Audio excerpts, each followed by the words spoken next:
से बहुत तेज बदबू आ रही है, अजीब सी। बहुत बार मैंने घंटी बजाई पर अंदर से कोई आवाज नहीं आई, तो फिर हमने आपको कॉल किया है। आप प्लीज यहां पर आ जाइए। इंस्पेक्टर दुबे और उनकी टीम बताए गए एड्रेस पर आ पहुंची। बंगला नंबर 204 के आगे मालवीय और आस पड़ोस के 10-12 लोग खड़े हुए थे। इंस्पेक्टर दुबे ने पूछा, आप में से फोन किसने लगाया था? मैंने। जल्दी ही दरवाजे को तोड़कर पुलिस ने बंगला नंबर 204 में एंट्री ली। बंगले में तेज बदबू फैली हुई थी। बेडरूम में पहुंचने पर दुबे को 25 से 30 साल का नौजवान पेट के बल मरा पड़ा मिला। उसने सिकरवार को आवाज लगाई, सिकरवार, फॉरेंसिक वालों को बुलाओ और लाश को पोस्टमार्टम के लिए भेजने के साथ साथ इस घर को सील करने की अरेंजमेंट करो, जल्दी। सिकरवार जैसे ही बेडरूम में घुसा, जोर से चिल्लाया, सर पहचानिए इसे, अभी 8 दिन पहले मैंने आपको इसके बारे में बताया था। ओह, तभी मैं सोच रहा था कि मैंने इसको कहीं पर तो देखा है। ये वही है ना, पोस्टर वाला शायर? हाँ सर, ये वही है, डॉक्टर शिरीष। इंस्पेक्टर दुबे ने मालवीय और दूसरे पड़ोसी लोगों को कहा, किसी भी चीज को छुइएगा नहीं, हम अभी तलाशी करके पंचनामा बनाकर घर को सील करके जाएंगे, ओके? फिर इंस्पेक्टर दुबे ने मालवीय से पूछा, ये यहां कब से रह रहे थे? मालवीय ने जवाब दिया, जी सर, करीब 1.25 साल से।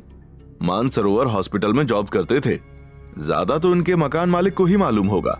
ठीक है, उनका फोन नंबर है तो दीजिए। और कहां रहते हैं वो? बॉम्बे में सर, अविनाश शर्मा नाम है उनका।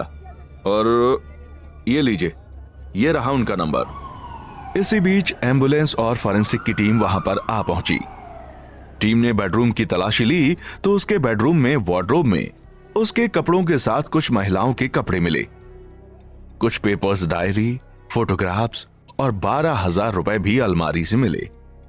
इंस्पेक्टर दुबे और उनकी टीम सब परेशान थे। एक कत्ल की गुत्थी सुलझी नहीं थी कि एक और मर्डर केस आ गया था। डीएसपी मयंक सक्सेना भी मौके पर पहुंच गए। जय हिंद सर। जय हिंद। क्या दुबे जी, कुछ पता चला कि क्या है मसला? इंस्पेक्टर दुबे ने कहा, सर, विक्टिम डॉक्टर था, घर में मां और छोटा भाई है। अभी पोस्टमार्टम के बाद पता चलेगा कि हुआ क्या, और कोई दूसरा बंदा भी मौजूद था घर में या नहीं, ये सब बाद में बता पाएंगे सर, अभी कुछ नहीं पता। डीएसपी सक्सेना ने कहा, बॉडी को पोस्टमार्टम के लिए भिजवाइए। वैसे विक्टिम की डेड बॉडी देखकर लगता है कि ये पॉइजनिंग का केस है, बाकी तो पोस्टमार्टम की रिपोर्ट आने पर पता चलेगा। ये बताइए, कोई सुसाइड नोट मिला क्या? No sir. विक्टिम के मां और भाई को खबर कर दीजिए। Yes sir. बंगला नंबर 204 सील कर दिया गया। बंगले से बाहर आकर डीएसपी सक्सेना ने कहा, फॉरेंसिक रिपोर्ट आते ही मुझे इन्फॉर्म कीजिए।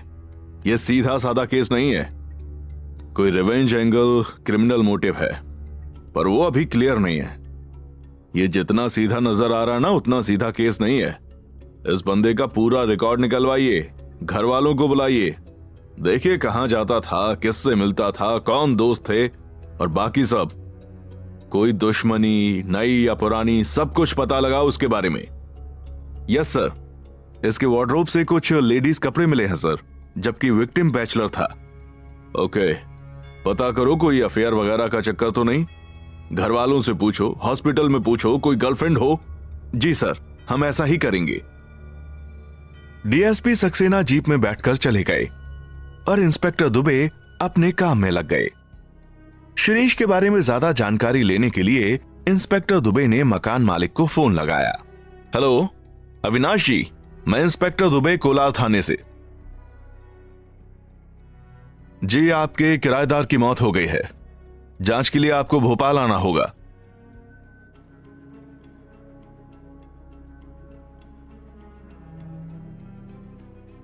इंस्पेक्टर दुबे ने ब्रोकर से बात की तो वो रेंट एग्रीमेंट लेकर वहां पर पहुंच गया। उसमें कोई भी गड़बड़ दिखाई नहीं दी। फिर इंस्पेक्टर दुबे और उनकी टीम मानसरोवर हॉस्पिटल पहुंचे और मैनेजमेंट से मिले। फिर इंस्पेक्टर दुबे ने हॉस्पिटल डायरेक्टर से पूछा, डॉक्टर शिरीष आपके यहां कब से काम कर रहे हैं और उनकी फैमिली में कौन कौन है? इंस्पेक्टर शिरीष हमारे यहां पिछले 1 साल से काम कर रहा था। उसका पीजी 2.5 साल पहले ही कंप्लीट हुआ था। यहां भोपाल मेडिकल कॉलेज से ही पास आउट है। माँ और छोटा भाई है परिवार में, और शायद वो लोग विदिशा में रहते हैं।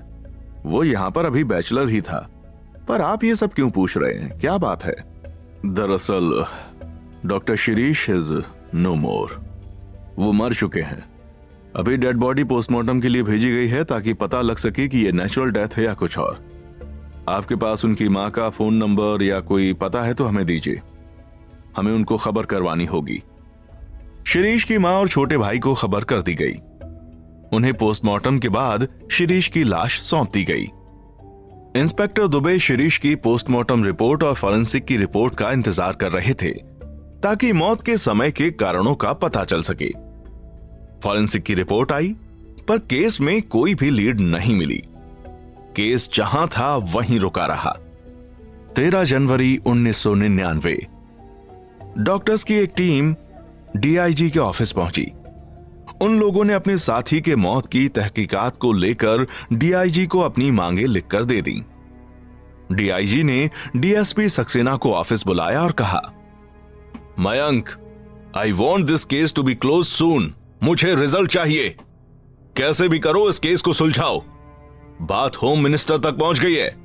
अगले दिन डीएसपी सक्सेना ने इंस्पेक्टर दुबे को अपने ऑफिस में बुलाया और पूछा, इंस्पेक्टर दुबे, शिरीष के केस में कुछ पता चला? यह सुसाइड है या मर्डर? कुछ क्लियर नहीं हुआ है सर। फॉरेंसिक के हिसाब से उसके खून में शराब के साथ साथ एनेस्थीसिया की दवा का ओवरडोज मिला है। फिंगरप्रिंट और बाकी इन्वेस्टिगेशन? सब फिंगरप्रिंट क्लियर नहीं थे। हां, वो दूसरे शराब के गिलास पर लिपस्टिक के निशान मिले हैं। कोई लड़की का इन्वॉल्वमेंट है शायद, पर हम अभी कुछ भी कंक्लूड नहीं कर पा रहे हैं।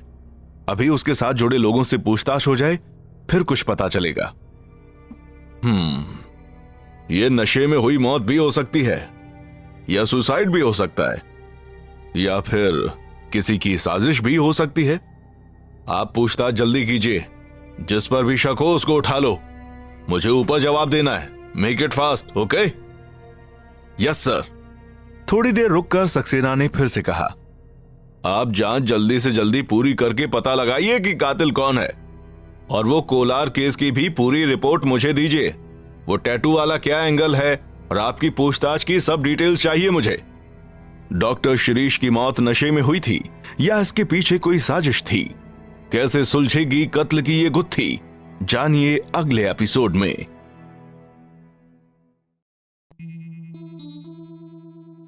17 दिन निकल चुके थे। इंस्पेक्टर दुबे और उनकी टीम दोनों केसों को सुलझाने में जी जान से लगी हुई थी।